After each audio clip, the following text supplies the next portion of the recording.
Narx bilan raqobat qilish bu bankrotlikka eltuvchi yo'l. Ko'pchilik o'ylaydi, arzonroq qilaman, ko'proq mijoz keladi. Boshlanishda ishlagandek tuyuladi. Lekin nima bo'ladi? Marja tushadi. Reklama uchun byudjet qolmaydi. Sifat yomonlashadi, servis pasayadi, mijozlar sodiqligi yo'qoladi. Siz kichik jangda yutib, urushni yutqazasiz. Arzon narx uchun kelgan mijoz eng sodiqsiz mijoz. Ertaga kimdir undan ham arzon qilsa, darrov o'sha tomonga o'tadi. Ularni o'zgartirib bo'lmaydi.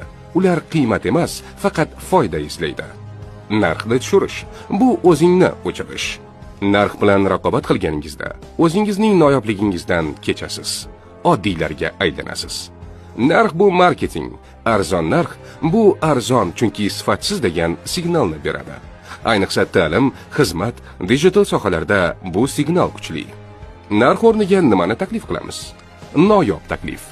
Siz boshqa hech kimga o'xshamaysiz.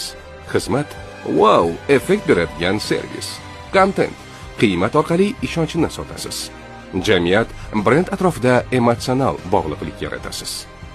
Apple, Starbucks, Tesla o'z kategoriyasida eng qimmat, lekin eng sevimli. Nega? Narx bilan raqobat qilish bu bankrotlikka eltuvchi yo'l. Ko'pchilik o'ylaydi, arzonroq qilaman, ko'proq mijoz keladi. Boshlanishda ishlagandek tuyuladi. Lekin nima bo'ladi? Marja tushadi. Reklama uchun byudjet qolmaydi. Sifat yomonlashadi, servis pasayadi, mijozlar sodiqligi yo'qoladi. Siz kichik jangda yutib, urushni yutqazasiz. Arzon narx uchun kelgan mijoz eng sodiqsiz mijoz. Ertaga kimdir undan ham arzon qilsa, darrov o'sha tomonga o'tadi. Ularni o'zgartirib bo'lmaydi. Ular qiymat emas, faqat foyda izlaydi. Narxni tushirish bu o'zingni o'chirish. Narx bilan raqobat qilganingizda o'zingizning noyobligingizdan kechasiz. Oddiylarga aylanasiz.